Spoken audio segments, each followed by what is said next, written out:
Dear students, good morning. As you know that we are discussing about the first chapter, the last lesson. Now, today, just I start the lesson. Listen carefully and pay attention. While I was wondering about it all, जब मैं यह सब देखकर हैरान हो रहा था, M. Hamel mounted his chair. Mounted होता है बैठना. And in the same grave and gentle tone. Grave means होता है serious गंभीर. Grave serious. serious. सीरियस गंभीर. एम हेमल ने बड़े ही गंभीर और शांत स्वर में which he had used to me मुझे कहा, माय चिल्ड्रन मेरे बच्चों, this is the last lesson, ये मेरा अंतिम पाठ है. आई शैल गिव यू, जो मैं आपको पढ़ाने जा रहा हूँ. The order has come from Berlin to teach only German in the schools of Alsace and Lorraine. आदेश बर्लिन से यह था कि जो दो डिस्ट्रिक्ट है एल्सेस और लोरेन, उसके स्कूल के अंदर स्कूलों में जर्मन भाषा पढ़ाई जाएगी.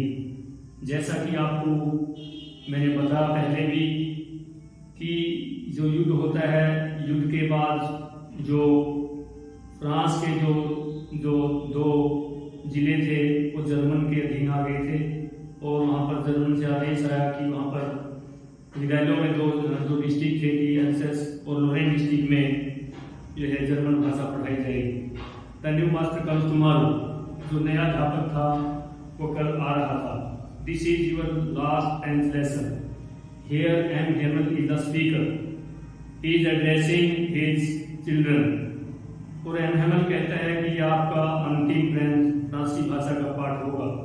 आई want you to be very attentive, और मैं चाहता हूँ कि आप मेरी बात को ध्यानपूर्वक सुने, उस पर पे अटेंशन करें. What a thunder clap these words were to me. मैं इन शब्दों से एकदम हैरान हो गया.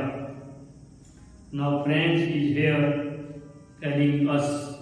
वो एक रैचिस मीन्स जो बुरा होता है, दुष्ट भी कह सकते हैं. दैट वाज, यही मामला था. What they had put up at the town hall, जो उन्होंने सूचना पट पर टाउन हॉल में लगाया हुआ था. माई लास्ट फ्रेंच लेसन, मेरा अंतिम जो है फ्रेंच पाठ. वाई, क्यों. I hardly knew how to write. Here French who is a narrator is saying. I hardly knew, मैं बड़ा मुश्किल से जानता था हाउ टू राइट, कि कैसे लिखना है. I should never learn any more. तो कहता है कि मुझे और आगे नहीं सीखना चाहिए या पढ़ना चाहिए. आई मस्ट स्टॉप देयर, मुझे यहीं पर रुक जाना चाहिए. देन अरे ओ हाउ सॉरी, इतने दुख की बात थी. I was for not learning my lessons, कि मैं अपने लेसन को नहीं सीख रहा था. For seeking birds, for means because. For means here because. क्योंकि मैं seeking birds eggs, seek means ढूंढना. S-E-K-I-N-G. Seeking means to find out, to find, to search. S-E-A-R-C-H, to search, ढूंढना. क्योंकि मैं पक्षियों के अंडों को ढूंढता रहता था. और गोइंग स्लाइडिंग ऑन द सार, या फिर मैं सार पर स्लाइड करने के लिए चला जाता था. सार, S-A-A-R, सार. माई बुक्स, मेरी पुस्तकें. That had seemed such a nonsense a while ago, जो मेरी पुस्तकें थोड़े समय पहले मुझे व्यर्थ लग रही थी. So heavy to carry my grammar, और मैं जो बोझ समझता था ले जाने में, और मेरी जो व्याकरण की पुस्तक थी, बुक थी, and my history of the saints, और मेरी संतों के इतिहास की पुस्तक वर ओल्ड फ्रेंड्स, वो मेरे पुराने मित्र बन गई थी। Now that I couldn't give up, जिन्हें कि मैं अब छोड़ नहीं सकता था। यहाँ पर फ्रेंच जो है वो बता रहा है, एंड एम हेमल टू, और एम हेमल भी, द आइडिया, एम हेमल को भी जो उसमें विचार आया, सोच रहा था that he was going away, कि वो जा रहा है यहाँ से, that I should never see him again, कि अब मैं फिर इनको नहीं देख पाऊंगा। मेड मी फॉरगेट, मुझे भुला दिया था, ऑल अबाउट हिज रूलर, उसके सारे जो है रूलर में, आप स्टिक भी कह सकते हैं, यह अच्छा यह डंडा, RULER, रूलर, उसका जो डंडा एम हेमल लगते थे, and how cranky he was, और वो कैसे सनकी थे, या एक प्रकार से जो है वो एंगल में आता था, वो सब चीज में भूल गया था। ये जो है फ्रेंच बता रहा है कि जो एम हेमल थे इतने स्ट्रिक्ट टीचर थे, हर समय अपने हाथ में डंडा रखते थे और बहुत गुस्सा में आता था, वो मैं सब एम हेमल के प्रति भूल गया था। वो मैन बेचारा आदमी, it was the honour of his last lesson that he had put on his fine Sunday clothes, और उसने अपने रविवार के दिन डालने वाले जो सुंदर कपड़े थे अपने आखिरी पाठ के सम्मान में डाले हुए थे। एंड नाउ आई अंडरस्टूड, और मैं समझ गया था, why the old man of the village were sitting there in the back of the room, जो कक्षा कक्ष था उसके पिछले बेंचों पर किस प्रकार से गांव के बुजुर्ग जो है वो बैठे हुए थे। इट वॉज बिकॉज, ये इसलिए था, देवर सॉरी, उन्हें दुख था, उन्हें अफसोस था, that they had not gone to school more, कि वो भी स्कूल में प्रॉपर नहीं गए थे, वो विद्यालय में जो है ज्यादा समय उन्होंने नहीं बिताया था।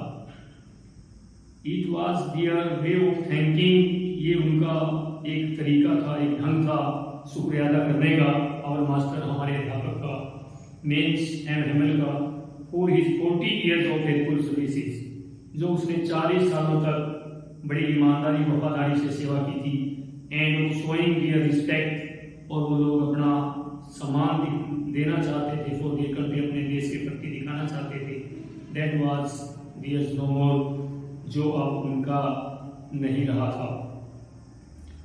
While I was thinking of all this, जैसा कि मैं उस समय में सोच रहा था सब कुछ, I heard my name called, मुझे मेरा नाम पुकारने की आवाज सुनाई पड़ी, किसी ने मेरा नाम पुकारा। It was my turn to recite. Recite means सुना, recite, recite means अब मेरी पाठ सुनाने की बारी थी। What would I not have given to be able to say that dreadful rule for the participle all through? सुनाने के लिए मैं क्या कुछ करने को तैयार हो गया था, तेज तथा साफ शब्दों में पार्टिसिपल के उस भयानक नियम को सुनाने के लिए, और वो भी बिना किसी, without one mistake, loud and clear, बहुत ही स्पष्ट ऊंची आवाज में, बिना किसी गलती के। बट आई गोट मिक्स, परंतु मैं अटक गया था। गोट मिक्स होता है अटकना। ऑन द फर्स्ट वर्ड, पहले शब्द में, and stood there holding on to my desk, और मैं वहीं पर खड़ा रहा। होल्डिंग होता है पकड़ना, HOLDING, अपने डेस्क को, बेंच को पकड़ करके मैं वहीं खड़ा रहा। हार्ट बीटिंग, मेरा दिल धड़कने लगा, and not daring to look up, और मेरे अंदर इतनी हिम्मत नहीं थी कि मैं ऊपर को देख सकूं या अपनी नजरों को ऊपर कर सकूं। आई हर्ड, मैंने सुना, एम हेमल से टू मी, एम हेमल ने मुझे कहा, आई वॉन्ट स्कोल्ड यू, कि मैं लिटिल फ्रेंड, छोटे फ्रेंड्स, में आपको डांटूंगा नहीं। स्कोल्ड, SCOLD, स्कोल्ड होता है डांटना, SCOLD। चाइल्ड, CHILD, चाइल्ड होता है स्कोल्ड कर। You must feel bad enough, आपको बहुत बुरा लग रहा होगा। सी, देखो हाउ इट इज, ये कैसे हुआ। Every day we have said to ourselves, प्रतिदिन हम अपने आप को कहते हैं वाह वाह, I have plenty of time, कि मेरे पास बहुत समय है। ये हम रूटीन में बोलते हैं कि मैं आज का काम कल कर दूंगा, कल आता है तो कल का कल कर दूंगा, ऐसे ही हम कहते रहते हैं। तो सेम थिंग यहाँ पर भी थी, I will learn it tomorrow, कि मैं इसे कल सीख लूंगा, हमारे पास बहुत समय है।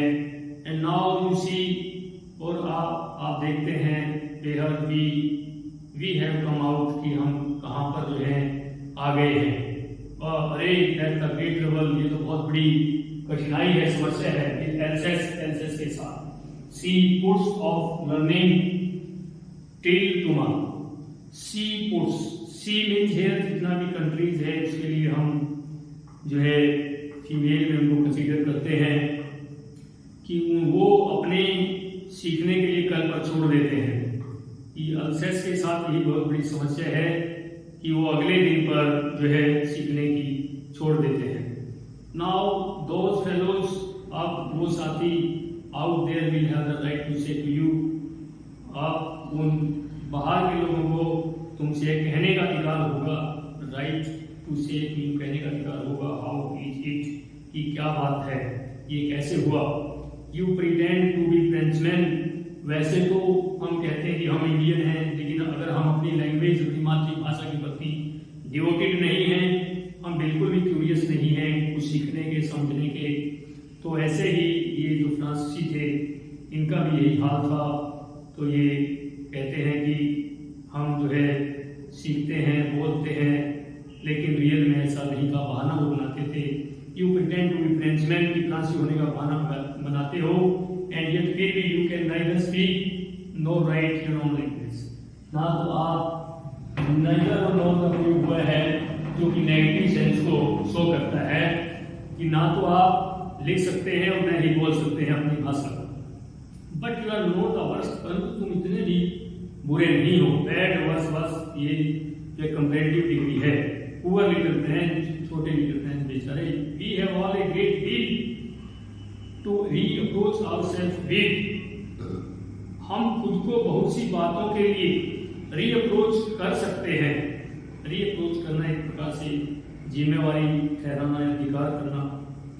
तो your parents were not anxious, here M Hamel is telling us, कि आपके जो माता पिता हैं वो भी ज़्यादा जो है जिज्ञासु या एनक्सियस नहीं थे, चिंतित नहीं थे टू हैव यू लर्न, कि आप कुछ सीखें। मतलब your parents were not aware of your studies this intense source, they prefer to put you to work on a farm और एट द मिल्स, वो किस चीज को प्रेफर करते थे, प्राथमिकता देते थे, या तो आप फार्म खेत में काम करें या फिर मिल के अंदर काम करें, आपको काम के लिए भेज देते थे। So as to have a little more money, ताकि और ज्यादा उनके पास धन आए, मतलब this so that they were greedy and they were uneducated also, धन कमाने के लिए आपको काम पर भेज देते थे। एंड आई, और एम हेमल कहता हूँ मैं, I have to blame also, मैं अपने आप भी दोषी हूँ इसके लिए। Have I not often sent you to water my flowers instead of learning your lesson, और मैंने भी बहुत बार आपको अपने जो गार्डन, जो फूलों के का बगीचा था उसमें पानी देने के लिए भेजा था, पाठ सिखाने की वजह। And when I wanted to go fishing, और जब मुझे चाहता था, मैं मछली पकड़ने के लिए जाता था, did I not just give U A holiday, क्या मैं तुम्हें छुट्टी नहीं दे देता था। ये आपका जो है इंटरोगेटिव सेंटेंस है, और पास्ट इंडेफिनिट इसमें जो है टेंस है। Then from one thing to another, कब एक बात के बाद दूसरी बात कहने के बाद M Hamel went on to talk of the French language, इस प्रकार से कक्षा में डिस्कशन होता रहा, और फिर एम हेमल हमें फ्रांसीसी भाषा के बारे में बताते हैं, कि बात करते हैं, saying that it was the most beautiful language in the world, तो बताते हैं कि ये जो भाषा है, जो फ्रांसीसी भाषा है, ये संसार की सबसे सुंदर भाषा है। The most beautiful, most beautiful या सुपरलेटिव डिग्री का भी प्रयोग हुआ है। आपको पता होना चाहिए कि जो है जहाँ पर सुपरलेटिव डिग्री होता है वो डेफिनेट आर्टिकल दा का प्रयोग होता है। The cleanest the most logical, तीनों में यहाँ डेफिनेट आर्टिकल दा का हुआ है कि सबसे स्पष्ट भाषा, तर्क संगत भाषा, that we must guard it among us, जिसे हमें इसकी सुरक्षा करनी चाहिए, एंड नेवर फॉरगेट इट, और इसे कभी भूलना नहीं चाहिए। Because when a people are enslaved, a people means therefore nation, जब एक देश गुलाम हो जाता है, as long as they hold fast to their language, it is as if मानो they have the key to the place, परंतु यदि उस देश के लोग अपनी भाषा को पकड़ करके रखते हैं, उनके ऊपर एक कमांड रहता है, होल्ड रहता है, तो उनकी जो आज़ादी की चाबी होती है वो उनके पास होती है। Then he open a grammar, तब उसने एक व्याकरण की पुस्तक खोली है, रीड अस आवर लेसन, और हमें अपना पाठ पढ़ करके सुनाया। I was amazed to see how well I understood it. मुझे आपको बताने में बड़ा हैरानी हो रहा है, amazed means wonder, कि किस प्रकार से उसने कितने अच्छे ढंग से हमें पढ़ाया और मुझे बहुत अच्छे ढंग से समझ में आ गया। All he said, जो उसने कहा, seemed too easy, बहुत आसान प्रतीत हो रहा था। So easy, इतना आसान, I think too, मैं भी सोच सकता हूँ, that I had never listened so carefully, कि मैंने कभी भी इतना सावधानी पूर्वक नहीं सुना था।